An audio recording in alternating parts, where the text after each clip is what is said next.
Hi, fantasy readers. This is Karyne Norton, your fellow book binger, and you are listening to the Finding Fantasy Reads podcast, where you can test out a new fantasy story every single week to find your next favorite author. Today's story is part 2 of 2, featuring a steampunk fantasy by E.J. Kitchens. Every time we narrate a story for the author, I'm careful to get their preferred pronunciations for character names. So when Elizabeth gave me her list of pronunciations, she mentioned that Bowditch is based off an actual famous navigator. So I had to look him up. Apparently, in the late 1700s, he spent a lot of time at sea where he learned to use stars for navigation. Only he found tons of errors in the navigation tool used by most sailors. So he rewrote it and published it in 1802. And the even cooler thing is that the book is still being published today because of how accurate and useful it is. If you listened to part 1, I think you'll understand why Elizabeth picked that name. But if not, I think you'll figure it out soon. Please enjoy listening to Dawnbringer, part 2 by E.J. Kitchens.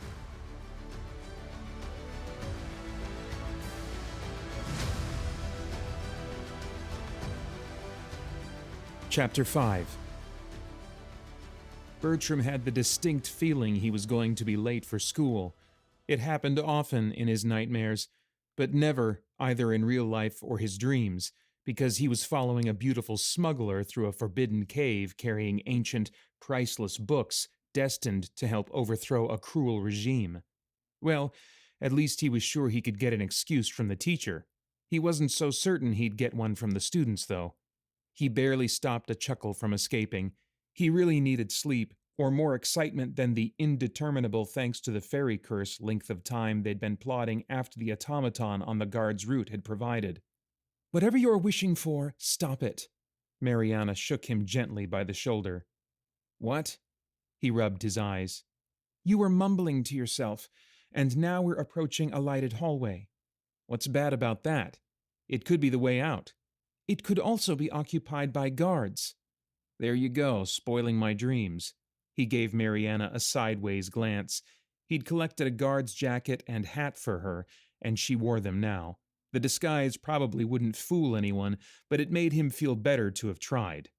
"Slow your pace. Let's let the machine go ahead. Remember, we are the guards occupying the hallway." The automaton's constant whir picked up a notch as it crossed the raised boundary between their dark cave path and the polished floor of a mining operations station. Bertram paused at the threshold. "Walk like you belong here," he told himself, and stepped across it.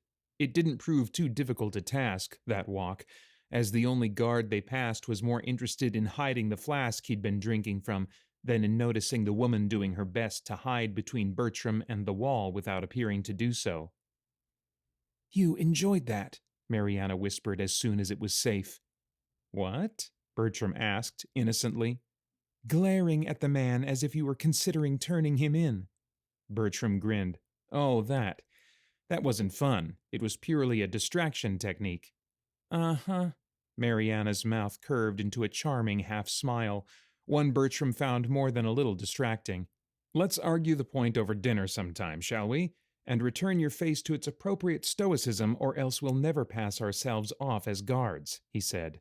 Then he, Bertram Orrin, the calm, confident, level-headed schoolmaster, nearly walked into the tunnel wall. Had he just asked Captain Mariana Bowditch to dinner? A woman above his station, whom he'd known mere hours? It had to be the sleep deprivation. Or was it figuring out in a few hours what Uncle Philip had been telling him for years? How wonderful and beautiful and brave Captain Mariana Bowditch was. No, he'd not take it back. But did Mariana wish it unsaid? He dared a glance at her. Mariana's eyes were wide, but then that half-smile converted into a grin she appeared to have difficulty stifling. It wasn't until they spotted a windowed room ahead that the grin fully disappeared. Their hallway slanted into a large central space. The automaton motored onward without a care for whether or not they were following it. They stopped just shy of the tunnel's end, and Bertram peered after the automaton. Mariana tugged on his sleeve. "We've reached the main chamber. It's about the size of the students' playing field, maybe larger and semicircular, he whispered back to her. 3 lifts, spaced about 10 feet apart, punctured the floor to his left. Metal pulleys rose above the empty docks to the ceiling. The lift platforms themselves were concealed in the belly of the cave. Waiting for the miners to return? Across were 3 large doors, 2 of them sturdy metal doors fitted with small windows, like prison doors. His stomach twisted. Opposite the lifts, to his right, jutting from what he assumed was the outer wall and taking up a third of the chamber's depth, was the windowed room. Through the glass, beyond the room, he could just see bins attached to the cave wall, likely emptying into a room behind. On their side of the control room was a heavy set of barred double doors, the supply entrance, he assumed. The exit? The automaton whirred confidently to a side door in the control room, bumped against it, paused, retreated, bumped against it again, and repeated the process once more. With a pathetic whir Bertram took to be confusion as to why no human was opening the door for it, it stationed itself outside like a loyal pup. Bertram almost felt sorry for it, locked out of its home. For the control room, glass from about 3 feet up to the 20-foot-high cave roof, must be the timekeeper station and guard station for the mine. Behind the glass were instrument panels, additional rooms, and a dozen timekeepers, some dressed as guards, but others fitting in with the paper-strewn desks and filing cabinets. All wore weapons. One looked up from his desk, pointed to the orphaned automaton, and got up to let it in. Bertram's pulse spiked. They'd know the automaton didn't go out alone, and they'd know where to search for its lost guards. He looked frantically around the room. Where could they go other than back? Sure enough, the timekeeper's questions floated out the open doorway as the automaton glided in. Then the automaton halted, spun around, and glided back out the door. Afraid of the large guns the guards were strapping on? He could understand that. Unfortunately, the automaton headed toward them like the faithful pup he'd called it earlier. He grabbed Mariana's wrist and was about to beat a retreat when Mariana slapped his hand. The automaton changed direction, to the confusion of the timekeepers following it. "Did I ever tell you you're my favorite smuggler?" Bertram whispered in her ear. "You can tell me at that dinner you promised," she whispered back, the crystal-studded cuff in her hand. "It's a deal, Captain." "It must have malfunctioned," a clerk exclaimed. "Keep it here while I get the key." Bertram's question as to how they were going to keep the stubborn thing there was answered when a burly guard lifted it onto his shoulder, its wheels still whirring away. Several of the other clerks and guards came out to watch the thwarted navigator. "We still need to find out what happened to its guards," one said. "Those Sheffield yokels are still loose. Program another one with this one's route," he yelled to a clerk inside. Ignoring the slur with effort, Bertram contemplated the chances of blocking the control room door long enough for them to get out the double doors once everyone went back inside. It wasn't promising. He also suspected opening the doors required help from inside. "I'll tell you it's not the locals but the lost airship crew," said the clerk, returning with a short key seemingly made of the same crystal as that studding the automaton's jacket. Reaching up to the automaton, he opened a panel in its base. "They found a crashed escaper near where the will-o'-the-wisps like to play. The locals are too afraid of the fairies to go into the woods there." Behind him, Mariana sucked in her breath, and he reached back to take her hand. "Are you forgetting the twine? Only a local would have placed it there," a clerk said. "Forget it? I'm not the one who ran into it." The clerk that comment was directed at grew red in the face and started blustering. The guard lowering the no longer whirring automaton shushed them both. "It doesn't matter so long as we catch them. Personally, I'm in favor of the airship captain. They say she's a comely woman, and wandering around down here is reason enough to keep her." Mariana's hand went limp in his, and he tightened his hold, drawing her closer. A shrill bell made them both duck deeper into the tunnel. When the guards grumbled but didn't charge in their direction, and the creaking of the 3 lifts announced a shift change, Bertram reclaimed his position near the tunnel's edge. The clerks had abandoned the automaton to return inside the control room, opening an inner chamber lined with the navigators. They opened a chute and slid them outside the control room to the far side of the cavern, where a guard lined them up against the control room wall and a clerk activated them. The left of the two barred doors opposite them opened, revealing guards in front of a line of workers. A low level of chatter filtered out. A lift full of miners covered in black dust and an equally dirty automaton clanked to a halt, and a guard opened its gate. The automaton propelled itself out, whirred over to the control room wall where their forgotten automaton sat, and parked itself there. The miners shuffled out of the lift toward the back wall, each carrying a sack half the size of Bertram's, but from their walk it must be just as heavy. They deposited the sacks in the bins on the back wall and filed into the second of the two barred passageways, a guard there opening the door for them. The other two lifts arrived, and more miners slipped quietly into the flow. Additional automatons lined up next to the first. The next set of workers were herded onto the lifts along with the recently activated automatons, and the lifts descended. One returning miner, hunched and walking slower than most, stumbled. The young man next to him grabbed his arm and steadied him, then looked around as if to make sure no one had noticed the older one's weakness. Bile rose in the back of Bertram's throat. These weren't workers. They were slaves, prisoners of the Time King. He examined them again. They appeared to be from all over, and instinct warned him they weren't here for crimes against humanity, but against the Time King. They were likely skykeepers like himself, or men who simply wandered where they didn't mean to, also like him and Mariana. The young man who'd helped his companion earlier still stood straight and tall, his dirty brown hair tied at the nape of his neck, as if he were trying to maintain some dignity. Many of the others stood hunched with the dazed looks of men who'd given up. There was something familiar about the proud one. Bertram glanced back at Mariana, and she cocked her head. No, his imagination. Bertram ushered Mariana back a half-dozen feet down the tunnel. "Do we have any brandy left?" "Yes. Do you have matches?" "Yes, and extra fabric strips." "Wonderful. What are we setting fire to?" Bertram winked at her, then straightened his appropriated jacket. "Nothing yet. Right now I'm going to invite an old friend for drinks." He looked over his shoulder at her. "Bullets to get gunpowder from?" She nodded. Taking a deep breath, Bertram marched out of the tunnel, strode to the line of returned automatons, pulled out their non-functioning one, and, walking close beside it, pushed it down the tunnel to Mariana, who had the brandy, matches, fabric strips, and bullets ready. They worked out a plan, making one solid one out of their two. The guards, clerks, and slaves were an orderly bunch, and soon the shift change had been completed. The control room crew went about inspecting the returned automatons. "What about the malfunctioning automaton? Did we send anyone after the missing guards?" one asked. "I saw Ned and a navigator going toward the old caves." "I thought he went off duty some time ago." "Well, maybe Taylor then. Anyway, there are several patrols out they might have joined. Let's get these automatons seen to, then we'll worry about it."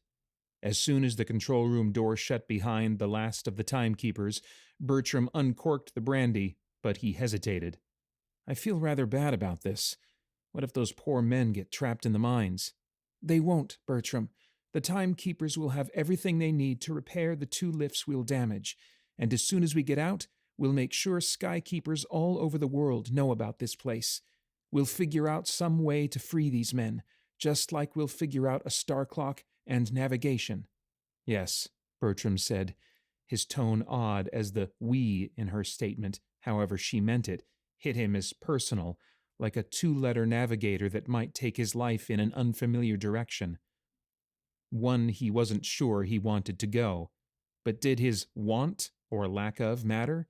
He'd been given the books as much as she. Had the Maker given him the responsibility of them as well? But first, as she said, they had to get out of the cave. Bertram shook himself and sprinkled strips of cotton with gunpowder, draped the fabric over the automaton, sprinkled brandy around, and gave Mariana the brandy bottle. She wadded up her borrowed timekeeper jacket, and after checking to see that the guards and clerks were engaged with their work, crept to the nearest lift, deposited the jacket there, doused the fabric with brandy, and set it alight. Bertram set a match to the automaton and pushed it into the second lift. When Mariana was back in the tunnel, and he nearly so, he lit the brandy bottle itself and hurled it at the nearest lift. He ducked into the tunnel. Flames lit up the lifts. Yelling for more help, guards and clerks rushed out of the control room with fire blankets. Bertram grabbed Mariana's hand and his gunny sack and sprinted into the control room. Mariana ran a quick eye over the instrument panel and flicked a switch for what he assumed was an emergency lock on the control room door and the outer doors. The guard said the twine went through the control room, so there has to be an exit this way, Bertram said, leading them through the inner doors. But first he needed to find out what was in those bags. He made a sharp left and opened a door marked Processing. 3 clerks bent over trays of crystals undeniably like the crystals in the automaton's chests and Mariana's wristband. "Excuse me." He shut the door, grabbed Mariana's hand again, and darted down the rightmost corridor, trying doors as they went. They came to the end, to a locked door. Mariana shot the lock, and Bertram finished it off with a good kick. The door opened onto a dark, sandy path. A sea breeze washed over them. Chapter 6. The joy of freedom lasted about 3 seconds, long enough for Mariana to feel the pain all over again, and to remember that their exit had been rather noticeable. There was also the small issue of them not knowing how to get to Bertram's home, from wherever they were, even if Mariana could physically make the trip, which she doubted. And even if they did know and she could hold out, the curse would scramble their sense of direction after 3 miles, sending them who knew where. And that was if the timekeepers didn't catch up with them first. She really passionately disliked the Riam and the Fairy Queen. Mariana stumbled, and Bertram slowed his pace and supported her with an arm about her waist.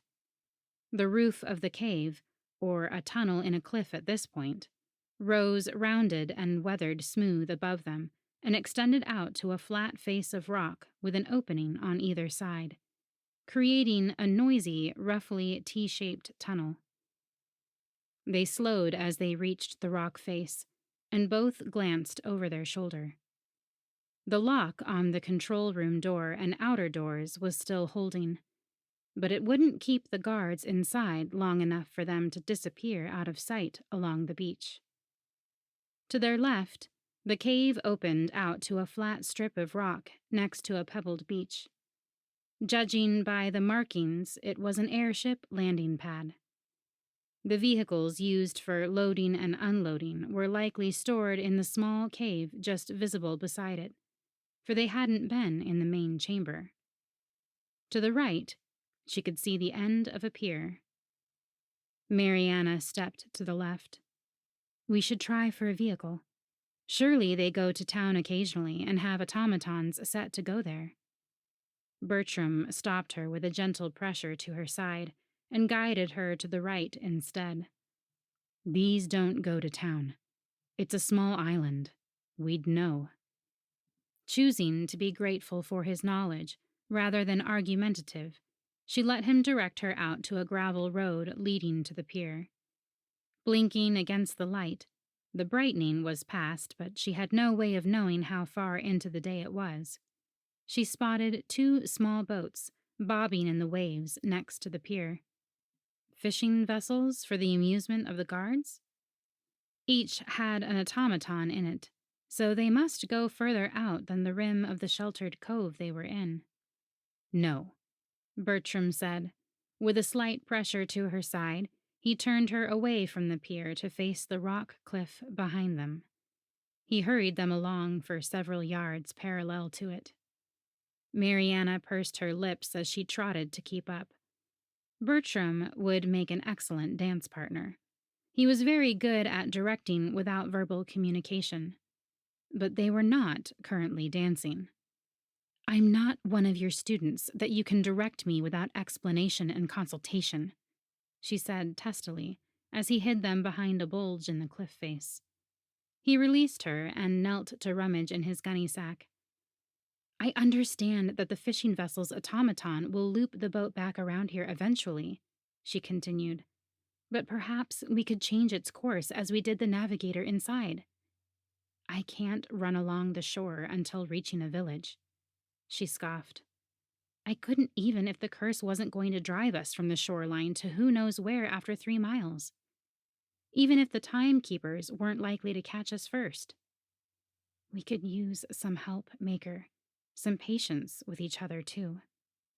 Bertram didn't look up at her, but began tying knots in a rope, forming loops large enough for footholds. I'm sorry, Mariana, but you're going to have to trust me for a few more minutes. We're going up. It's the only way. Up, she exclaimed, glancing in that direction.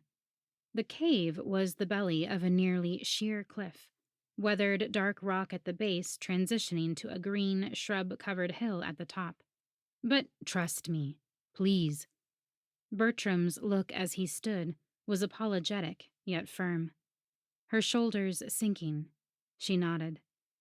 He hadn't done anything exceptionally foolish yet. Hopefully, he wouldn't start now. He gave her a brief smile, then gestured to the gunny sack and rope. Secure the sack while I send a vessel off as a distraction. As he ran off, Mariana bent to begin work on the sack, her movements hesitant as she tried to spare her ribs. A commotion echoed up the cave tunnel and out to her. She sped her hands and heard Bertram's pace quicken. A moment later, she heard the hum of a small engine and a belch of smoke, and then Bertram was back at her side. Stand in the other foothold, he ordered as he stood in one, placing himself just in front of her, and her with her back to the rock face. This isn't going to be pleasant, but I can't risk you fainting from your injuries on the way up and letting go of me. Next time you plan on having adventures, bring a second pull line. Resisting the urge to peek around the rock bulge at the sound of running guards, Mariana snorted, but let him make a crude harness around her using the rope.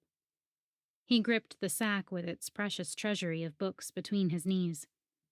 You didn't pack for the right kind of adventure if you didn't bring your own, she countered, as she stood on tiptoe to wrap her arms around his neck. He extended the pole line's grappling line, anchoring it far up the cliff. You may be right about that. Hold tight. Mariana did, and they shot up. Biting back a whimper, she squeezed her eyes shut and focused on the rush of damp air flowing over her face, cooling some of the flush of heat brought by pain.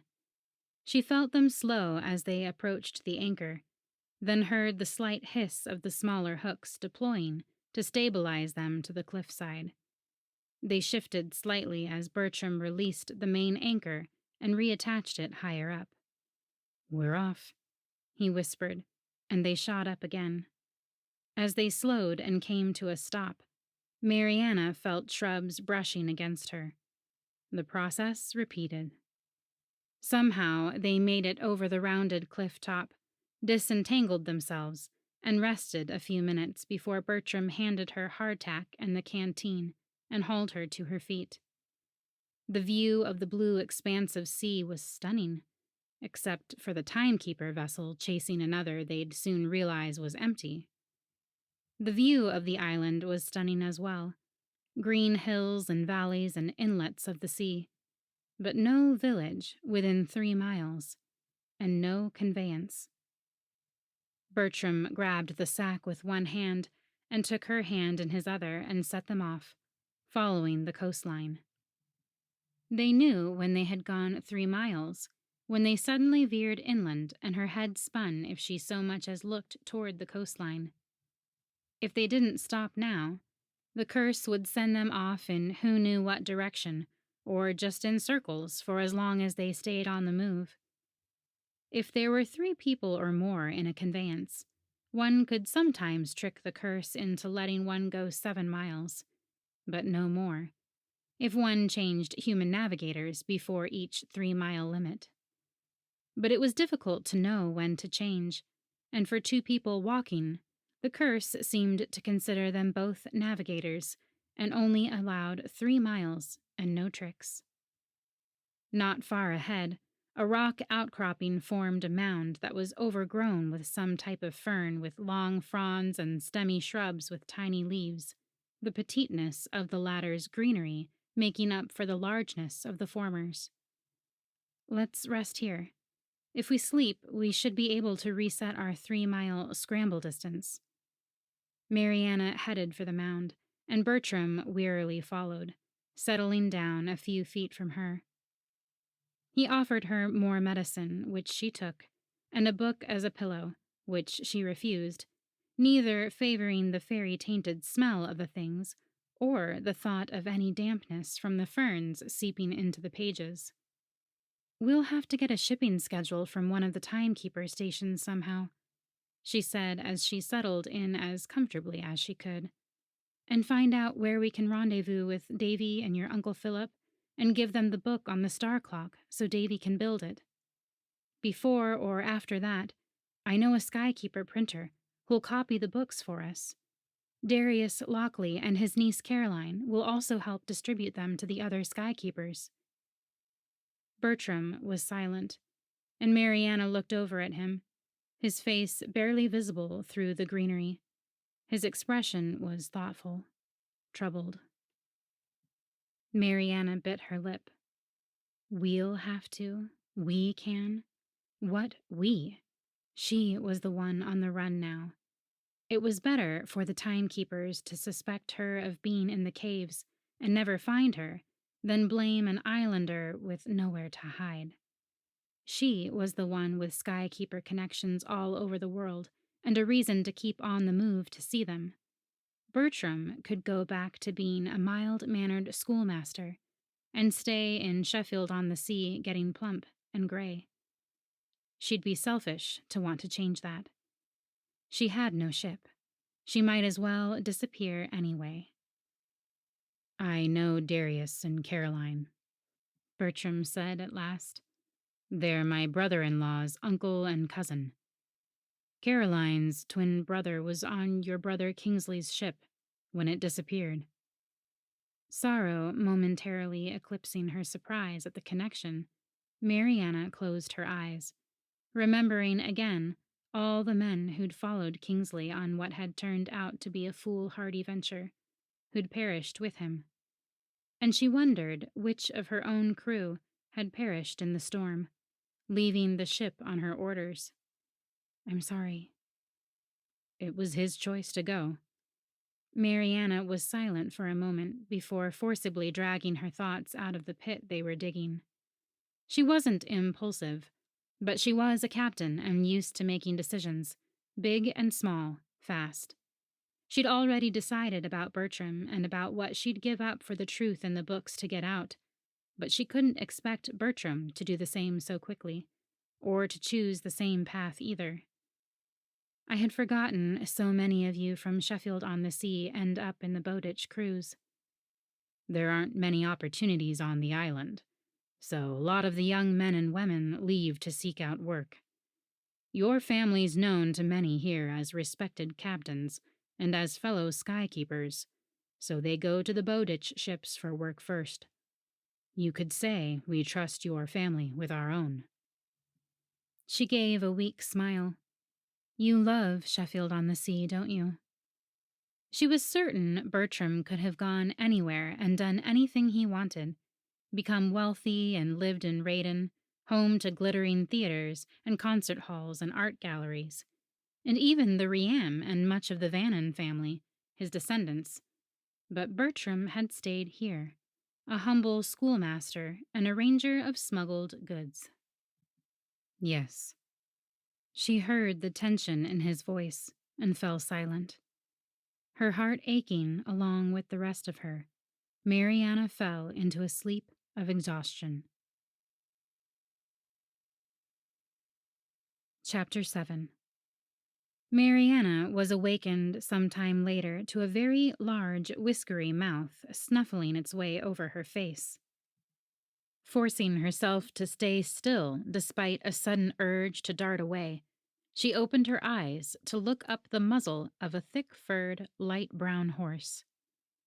Don't spook her, Bertram whispered as he quietly rose to his feet, rope in hand, and crept toward the horse. Mariana let the horse inspect her, then slowly raised her hand and brushed it along the horse's long face. "Okay," Bertram whispered. Mariana removed her hand, and Bertram eased the rope over the horse's head. As the rope settled around her neck, the mare merely looked at him and shook her mane, as if saying, "That wasn't necessary. I wasn't going to lose you." They let out a breath of relief, and Mariana struggled up. "This is Aisling." Bertram lifted her onto the horse, who stood calmly, then handed her the gunny sack. "A man with a farm not far from my cottage owns her, lets her roam loose during the day." His expression as he looked up at her was one of wonder, the kind coupled with gratitude even if the latter wasn't spoken. "She returns home in the evenings." He held her gaze for a moment, then led the horse to a small boulder and used it as a mounting block. Hugging the sack to her chest, Mariana blinked away a sudden wetness to her eyes. They were going to make it, and she wouldn't have to walk. So it's true, the curse didn't extend to animals. It was forbidden to train animals for guidance, and many animals had been slaughtered and people imprisoned for trying. Bertram's chuckles as he settled in behind her were decidedly mischievous. "Just wait till Thomas learns his Aisling helped us get around the curse. He'll probably name a child after her. He's trustworthy, and lives near enough to my cottage to take us there without the curse keeping him from being able to get himself home." "He sounds wonderful." Aisling began walking, a slow, plodding gait over uneven rock, her thick hide seemingly immune to the limby shrubs poking her. Mariana soon sank into a sleep of exhaustion once more, trusting Bertram to keep her safe. "Oh, I'm so hungry. Can you cook, Bertram?" "Airship captains don't cook, so I was never taught." Mariana eased herself into the first available chair in the front room of Bertram's cottage, just as the sky crystals began to dim. It was a cozy, tidy little place. There were no servants to wait on one, but it looked like a place where one could be snug and happy. Upon seeing Bertram's cottage at the edge of a small fishing village, Mariana had gotten a second wind, or probably a 20th, actually, and felt almost herself again. She found herself smiling as she looked about the cottage, her fingers tracing the embroidery of a pillow that was likely a gift from Bertram's grandmother. She didn't know how she knew that, but she did. Her smile faded, and she clasped her hands in her lap. This was not a place for her to get comfortable in. She'd be on the run again immediately after dinner. Or maybe after dinner and a bath. Bertram dropped his sack on another chair and gave her a smile that could only be described as fond. "Humble schoolmaster's cook, don't worry. But first, we're going to change the bandage on your arm." "First, you're going to tell me what you've been up to." A female, sharing Bertram's intelligent green eyes and slightly too large nose, stood in the kitchen doorway, brandishing a wooden spoon. "Lydia, you nearly gave me a heart attack." Bertram wrapped the woman in a hug, then introduced her to Mariana as his younger sister, Lydia Lockley. Mariana liked her at once. "What are you doing here?" he asked. "Keeping up the appearance that you're here." Lydia gestured to the cheerful fire burning in the hearth. Bertram, the dark circles under his eyes evident, blinked at it as if just noticing it, then sighed and rubbed a hand through his hair. "The timekeepers noticed my absence, then?" "They may suspect it, but they don't know it." Lydia punched him lightly on the shoulder. Your clever, resourceful, and loyal niece and nephew, my offspring, when they noticed you were late for school, found a note from you that had fallen off the door, saying school had been canceled due to the disturbance of everyone's sleep last night. I came over here and poked the fire back to life. When the timekeepers stopped by, they seemed to think someone had been prowling around parts forbidden last night. I pretended to be a good little sister, cleaning her bachelor brother's house for him. She gave him a significant look. My house is not that dirty, for a bachelor, and I was grading papers all week. She cocked an eyebrow, but then smiled deviously. Be that as it may, I convinced them you were still sleeping. Plenty of pillows and Nathan and his brown hair amongst them helped. With a laugh, Bertram kissed his sister and spun her around. What did I do to deserve a sister like you? And tell Nathan and Cindy they get an A in kindness from now on. Where are they? It's the traveling circus's last day, and I said they could go again with Robert's sister. The show's good, and the sharpshooter and his daughter are skykeepers, and good for information. She winked at Bertram. How about an A in arithmetic? Nothing doing. Bertram released his sister and settled into a chair. His gaze fell on the bulging sack on the chair beside Mariana, then shifted to her, lingering there a long moment. His smile slipped away, and he turned to the fire. Mariana's heart twisted. Had she really expected him to run off into danger with her, on a mission likely to get them both killed? She hadn't planned on asking him to, but exhaustion and her injuries must be affecting her, for Captain Mariana Bowditch had never needed anyone before. Well, no one but a good crew, but Bertram wasn't a crew she could command. He was something else entirely. He was a commander and an equal in his own right. It will be a little while before the stew is ready, Lydia said, glancing between them. Why don't I see to your arm, Captain Bowditch? Thank you, she said, but please call me Mariana. Lydia gave her the same raised eyebrows Bertram had, but nodded and quickly gathered the needed supplies. Any news of my crew?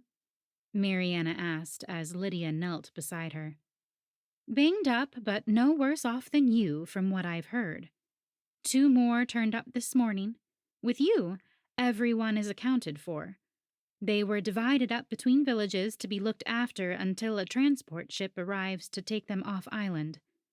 They thought you alone were lost. She let the statement hang, as if, like Mariana, she was unsure whether it was better for her to stay lost or not, but feared it was. The question eclipsed some of the joy of hearing her crew, all of them, were safe. Lydia glanced at her brother, the same question in her eyes. Bertram retrieved his pack and began emptying it onto a table, Lydia watching him as she cleaned Mariana's wound with a quietness Mariana knew better than to interrupt. Bertram organized the books into piles, then went through them again, turning each over in his hand and glancing at the title pages. As he placed the last one back on the table, he finally met his sister's gaze. I'm not staying, Lydia. I half expected not, she said quietly. Instead of questioning or crying, or even giving Mariana an evil look, she merely squeezed Mariana's hand gently, then returned to bandaging her arm, her brows drawn. Mariana's heart did a wild dance of joy and gratitude. She gave Bertram a soft smile. If I don't go with her, he said, returning her smile, she'll follow a will-o'-the-wisp and end up who knows where. Mariana wrinkled her nose at him. I didn't find the fairy mound entrance, he continued, turning to Lydia, but we found something else. On the other side of the island, there's a secret mine for the crystals used in the automatons. We think the crystals have something to do with the automaton control systems. I don't know why it's kept a secret, but there's bound to be a reason. It is a slave labor mine, but the Riam wouldn't feel a need to hide that. He held up a book, and the odd metal disc, his voice growing excited. And Lydia, we discovered something more. Books on navigation, and old equipment, maps. The word is true. The heavens exist. Men could navigate themselves. The star veil was a curse and not a blessing to man. Mariana's brother, Davy, Uncle Philip's captain, is an inventor. And as soon as we find him, we're going to build a star clock to rival the Time King's navigators. And we'll get all the books to Darius and the other Skykeeper printers, and we'll teach man to navigate again. Lydia's gaze shot between Mariana and Bertram, as if trying to make sure they weren't jesting with her. Mariana nodded, and Lydia hastily tied off the bandages and sprang up and over to her brother and began examining the books for herself. The examination ended with her dancing Bertram around the room. "Wait till I tell Robert. I'll get you Darius's address, and I'll hem up some of my dresses for Mariana. She can stay with us until Commodore Bowditch sends a transport for the crew. And with the kids' help, maybe we can get one of the books copied before you leave," and, laughing, Bertram wrapped her in another hug. "How about dinner?" Wrinkling her nose, Lydia pushed him away. "And a bath. You reek of the fairy. And more acceptable, but still malodorous things."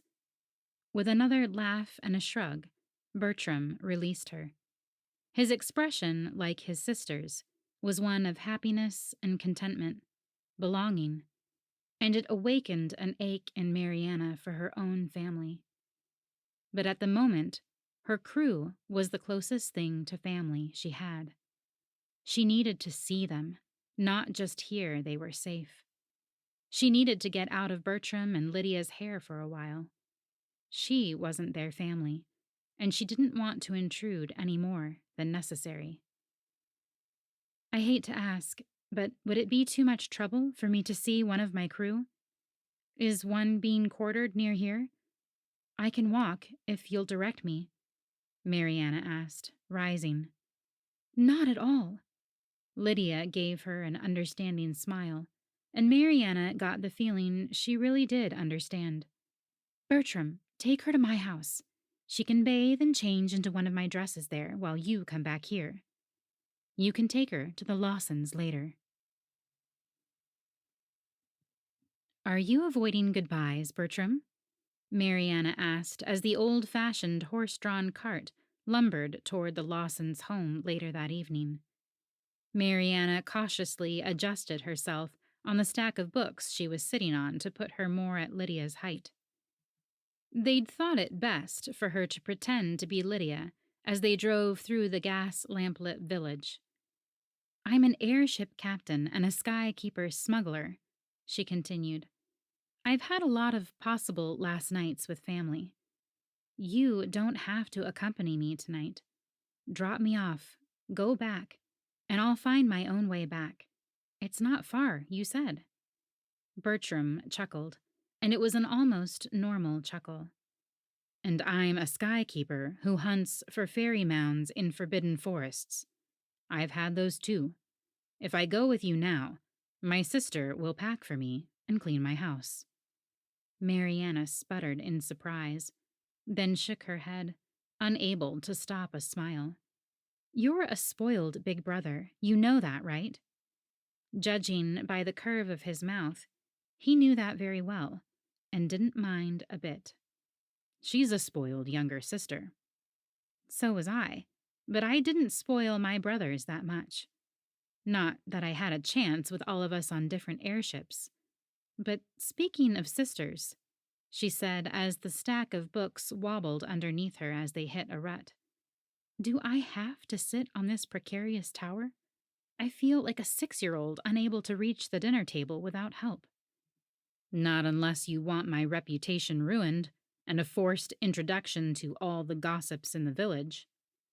Surely they can't be that bad, she insisted, looking around at the quiet, sparse homes in the village that swept around an inlet of the sea and rose into the thin woodlands of the hills behind. It's fairly dark in the streets. A man with a lantern walked along the lane ahead, coming their way, but he was the only one out and about. Bertram eased the horse and cart toward the opposite edge. Silhouettes are easily distinguished, and I, as schoolmaster, am a prominent citizen, he said with mock pride. The ladies will come out to see us. Mariana gave a contemptuous huff. It's the mischief-loving fairy blood coming out in you. That's what it is. As Bertram sputtered in protest, the man with the lantern darted into the lane and planted himself in the middle of it. Bertram brought the horse to a quick halt, and Mariana drew in a sharp breath as her stack slid and she fell into him. "Running away with Lydia Lockley again, I see," the man growled as he approached Mariana's side of the wagon. Of course it would be her side, when she's biting back a whimper and hanging on to Bertram as if for dear life, and Bertram trying to get her reseated without touching anywhere he shouldn't. "Well," the man continued, and Mariana could have sworn there was amusement in his tone, "if she has to run away with any man, I'm glad it's you." With that, he swung himself up into the bed of the wagon. Mariana plopped down to the seat as Bertram removed the books. "Mariana," he said without looking at the man as they both reseated themselves and moved away from one another. "This is my brother-in-law, Robert Lockley. Robert, this is Captain Mariana Bowditch." He spoke quietly, but with confidence. This time, both Bertram and Mariana swiveled around to face him. Robert's triumphant expression sobered quickly. "Turn the cart around, Bertram. We need to talk in private." "We already know we're in trouble. At least, that I am," Mariana said. "Probably not the half of it. Turn it around, Bertie. They found the iron." Mariana gasped, her hand going to her mouth. Bertram turned the cart around. "My crew?" Mariana asked. "Being rounded up from the homes they were just dispersed to. The timekeepers can't prove the iron was heading for here, since the crate was smashed up and the manifest lost. But they suspect. They'll question the crew. Would any of them know?" "Just me. I had some new crew members and so didn't want to risk it. A few others knew we had Skykeeper goods, but not what. I trust those. But the timekeepers are good at knowing when someone's hiding something." And hiding something was tantamount to a confession in their eyes. And her crew were almost all Skykeepers. And that was enough to get them in trouble if the timekeepers felt like it, which they probably would with iron involved. She had to help them. But how? "For your sakes as well as ours, you'd better not be found." Robert eyed the gunny sack in the rear of the cart, for neither she nor Bertram wanted to be parted with it, and had brought it along. His eyes flared wide. "Were you planning on sneaking off island with the captain, Bertie? And why does that sack reek of the ferry?" "Open it and you'll see. Just keep your exclamations down." Robert's exclamations were silent, but more from a lack of ability to produce sound in his shock than in obedience. "You've got to get this off island and to the other Skykeepers," he said as soon as he could talk. "We are," Bertram said firmly. "We need to get my crew off island to safety," Mariana said with all the fierceness and determination she felt. "I'm not sure we can, Mariana," Bertram said gently. "There are a lot of them, and the timekeepers already have them. We'll be lucky to get ourselves off now. I'm getting my crew off. Somehow. With or without help. Bertram and Robert both looked at Mariana, then each other, and sighed. We're getting your crew off, Bertram said with another sigh. Some of the stiffness eased from her shoulders. Thank you. We might as well, Robert added with a shrug. The island's in trouble anyway. The crew's in trouble anyway. You know they can't just leave and return to their normal lives, right? Mariana cradled her cut arm, already considering who might hide them, how families could be reunited. Yes, but at least they won't be imprisoned, or worse, executed or enslaved in the mines. But if your crew simply runs away, Bertram said, not in argument, more in the manner of one bringing up something to consider. That would endanger the entire Bowditch family and shipping line. It would shout complicity and guilt on a large scale. Mariana didn't respond for a moment, then asked, Where do you think they'll take them?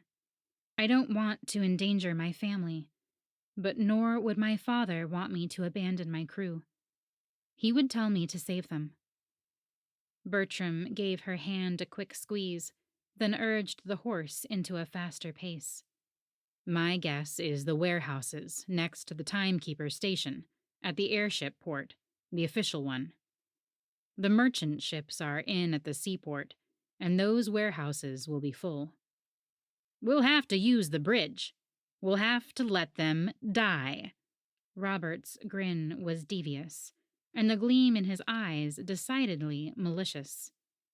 Mariana's heart leapt to her throat and refused to beat for several seconds. I'm very tired and in a lot of pain, she said crisply, once she could speak again. You might not want to make jokes like that around me. She caught a strangled laugh from Bertram and turned briefly to glare at him before shifting that look to Robert. He cleared his throat, and that gleam disappeared. Sorry, forgot. You don't know about the bridge. No. It's something we rigged up in case the Time King came for a visit, Bertram explained. There was an old lady who swore he would come, said he was partly the island's fault, and it was our responsibility to do something about him. So when it came time to rebuild the bridge going out to the airship port, we designed it to collapse, when desired, but stable otherwise, of course. Mariana's eyebrows shot up, and then she grinned a wicked grin. I like you, Sheffielders. Chapter 8. The inhabitants of Sheffield-on-the-Sea were prepared for anything, which is why Bertram was sitting in the sitting room of one of the remotest cottages wearing a bushy fake beard and a borrowed airman's jacket and cap, and why he had 2 sleeping darts loaded into the gauntlet of the pole line Philip had given him years before, and that he'd loaned to Robert and almost forgotten about, and that, along with a knife and additional darts hidden under his clothes. The islanders were always prepared, and now so was he. The airman he was impersonating, Mariana's third mate, was hiding in the shed. Mariana and Robert were off gathering aid for the rescue, Lydia securing their escape with the circus. His niece and nephew were at the circus with their aunt. He'd missed saying goodbye to them. To keep himself from pacing the room, Bertram propped his bandaged leg, the one with the gash from the fall into the cave, on a chair his understanding hostess set out for him, and reminded himself he was supposed to be an injured airman with a missing captain. He adopted a brooding attitude as he stared about him. He affected surprise and alarm when the timekeepers arrived, and with a genuine thanks for the kindly Mrs. Nells, he grimaced and limped his way to the timekeeper's truck, a long, broad thing with a long bed covered in a brown canvas top, and which rather reminded him of a brown beetle that smoked. He hauled himself inside and took a seat on a bench toward the middle. Mariana had a crew of 20 men and women, and they were all crammed into that one truck. He was the last to be picked up. 2 timekeeper guards were in the back with them, and one rode with the automaton in the cab. The man Bertram shared the exact middle bench with fit the description Mariana had given him of the first mate, even in his sitting choice. From that position, the man could easily see all his crew and be near them all. He looked Bertram up and down, his expression turning from suspicious to downright dangerous. Bertram got the same feeling from all the crew he'd passed getting in. He didn't fool anyone except the timekeepers. He could relate to men and women who cared for their own, and as he glanced up and down the rows again, meeting those dangerous gazes, he found his thinking shifting from the rescue being something he was doing for Mariana to something he was doing for them, these strangers who currently wanted to toss him overboard for impersonating and, for all they knew, harming one of their own. "Gilded crystals, Sawyers," Bertram said roughly as he inched nearer the man with the deadly glare and the rank of first mate. "Must you take up the entire bench?" The officer's eyes widened. He looked Bertram up and down again, and the glare melted away. Gilded crystals was apparently a magic phrase to the Bowditch crew. Strange choice, but as long as it got him their loyalty and kept them from reporting him to the timekeepers, what did it matter? The tension in the truck bed dropped to a tolerable level, curiosity taking its place. After checking the attention of the 2 guards, Bertram sank a little lower in the seat and cautiously tugged up one sleeve to reveal the pole-line gauntlet. Since Philip had given it to him, he had the mark of the Bowditch shipping line on it. He slipped a couple of the sleeping darts from a hidden pocket in his jacket and gave them to Sawyers, indicating one was for the rear guard. Sawyers nodded curtly and loaded a dart into his pole line, also hidden under his jacket. That done, he looked back to Bertram, his expression cautiously hopeful in the light of the lamps hanging from the metal skeleton giving shape to the canvas. "What of my captain?" he seemed to ask. "In honor, not memory," Bertram said softly, and at the man's visible relief, Bertram felt a twinge of jealousy. Just what kind of esteem did the first mate have for his captain? Chagrined at his foolishness, Bertram quietly explained the plan to Sawyers, then settled in to listen and watch. At the waterfall's roar, it would begin. Before long, they were speeding down the winding coastal road to the airship docks. The truck bed was quiet, Sawyers having ordered all his men to silence. They sat alert and ready, though for what, they couldn't know. Not with the 2 timekeepers sauntering up and down the aisle between the parallel rows of benches, preventing even a wave of whispers from traveling the truck bed. Over the flapping of a loose end of the canvas cover came the roar of a waterfall. Bertram nudged Sawyer's arm and scooted forward in his seat, addressing the men ahead, leaving a clear path between the first mate and the rear guard. Tugging his own sleeve back enough to expose his gauntlet, Bertram tapped his foot against his companion's and aimed the sleeping dart on his gauntlet to the front guard. 1, 2, 3. He fired the sleeping dart. The guard in front hit the floor as the rear guard fell into a seat. Bertram and Sawyers jumped from their bench, Sawyers directing 2 nimble airmen to roll back the canvas covering, and Bertram collecting the spent darts. The lamps hanging from the truck's frame would light them up perfectly to those above. "We've got to get the guard in the cab. They must all be unconscious before we leave." Standing next to Sawyers again, Bertram strained to be heard as the crew started to sing to cover the sound of them scrambling about, pairing up, an injured airman with a fit airman. Sawyers nodded, then tapped 2 young men on the shoulder and leaned close to talk to them. He gave them his extra sleeping dart, and as the pair started toward the front of the vehicle, Bertram moved to follow. Sawyers caught his arm. "You don't have to do everything yourself, Orrin." Bertram started to protest, then nodded in thanks, common sense and relief washing away the vestiges of pride. "Climbing around on fast-moving vehicles isn't really in my usual line of work," he admitted. Sawyers gave him an understanding smile.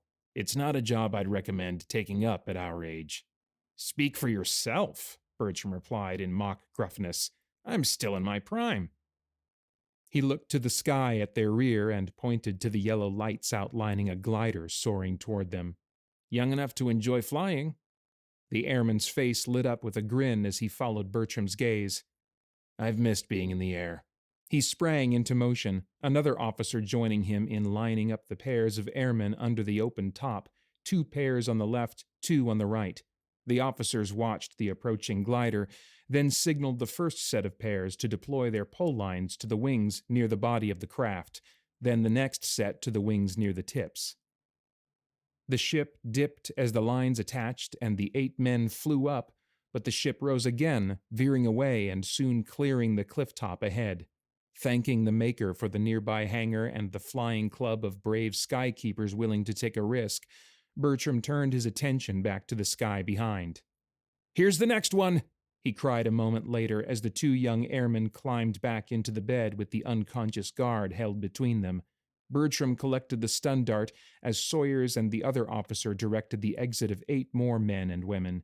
One set of lines missed the wing, and the ship listed to the side, but the airmen fired again, hitting the wing this time and rising up. Bertram's heart beat faster anyway, knowing the bridge was coming up fast. They couldn't slow or stop the truck without exploding the automaton, for that's what happened when one messed with a navigator. "Group up, Oren!" Sawyers yelled at him as the last 3 lined up. The lights of the third and final glider grew closer. "Sorry, Sawyers," Bertram said, watching the narrow roadside now. A single headlight flashed on ahead. "I've got my own ride." He looked back over at the officers. "The people of my island will take care of you and hide you from the timekeepers until they can get you all off." Sawyer's eyebrows rose, and as he grinned, a pleased kind of confirmation in his eyes. "Captain's orders?" he inquired as the men rearranged themselves. "Yes." "Well, you won't be needing us then," he winked back at Bertram. "Captain Bowditch will take good care of you. May the Maker be with you both." "We'll take care of one another," Bertram retorted as the 3 men shot up.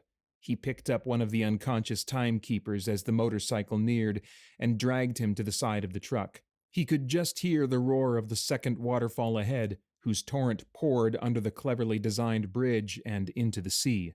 For the sake of the deception, he wasn't sure about his own sake. He hoped Robert and Thomas were ready with the small explosive device that would trigger the bridge's collapse.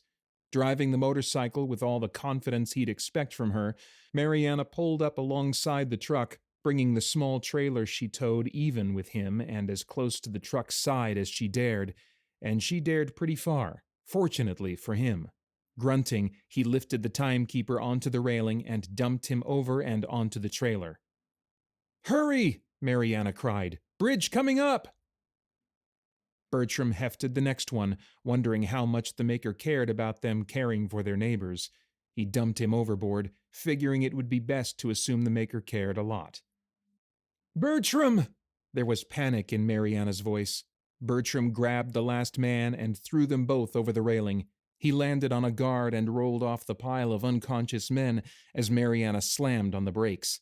Bracing his feet against the railing, he used his body to wedge the guards into place as the trailer whipped around faster than he liked, and they raced away from the bridge. The truck rattled as it crossed the boundary between road and bridge. Then, with a crack and a roar of water, the bridge collapsed. Chunks of metal and stonework hit the rocks below, some catching on the boulders, some breaking away and flowing out to sea. The truck toppled, the bed breaking away and washing further out than the cab, perfect for losing passengers. Mariana brought the motorcycle and trailer to a halt and backed them up. Robert and Thomas sprinted from their place of concealment near the waterfall and helped Bertram unload the guards and, after dunking them in the water, placed them near enough to the road and watercourse for them to assume, when they woke, that they must have jumped just before reaching the already collapsed bridge or had somehow swum to safety from the wreckage.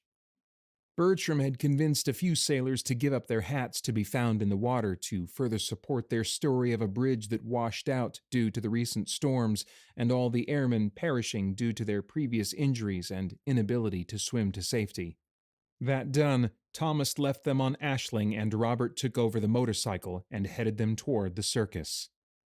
One motorcycle ride up a winding coastal road, one trip on an officially legal but timekeeper-used toll lift up the cliffside, and one wagon ride later, the glittering, many-hued lights of a circus fought the dullness of the sky crystal's uninspiring illumination and won. They parked behind the circus, and Lydia soon found them. A man a little bigger than Bertram, some 15 or so years older than he was and well-muscled, with a selection of knives strapped across his chest and guns on his belt, walked beside her. There was a keenness to his gaze and confidence in his expression that suggested his strengths weren't all in muscles and weapons. Bertram wasn't easily intimidated, but he had a feeling this man could do it if he wanted. With him was a young, dark-haired woman about 20, her lithe build and costume suggesting a trapeze artist. Something about the way she carried herself and studied them hinted she took after her father quite a bit. Despite the dim lighting, the girl's eyes were concealed behind dark goggles. Though he trusted his sister's judgment, Bertram couldn't help reaching out a hand to the stuffed gunny sack resting on the ground between him and Mariana. He found Mariana's hand there too, and she smiled at him in shared laughter at their overprotectiveness. As the strangers reached them, the man held out his hand with a friendly smile. "Cal Andrews, knife thrower, sharpshooter, skykeeper, smuggler." He gave the girl beside him a look of affection and pride. "And this is my daughter, Abigail, but we call her Prism because she sees many colors where others see only one." "And that's not nearly as fun as it sounds," the girl said with a smile as she shook their hands. "But it has its uses." Bertram caught a hint of secret in that softly spoken statement and wondered about this pair of entertainers and smugglers. "So," Cal said meaningfully as he looked them over with a teasing light in his eye, "I'm told the great smuggler captain of the Cloud Paths needs the help of a landlubber." Mariana shot Bertram a wicked grin, and he was somehow both enchanted and alarmed. "Why, yes. Bertram is afraid of heights."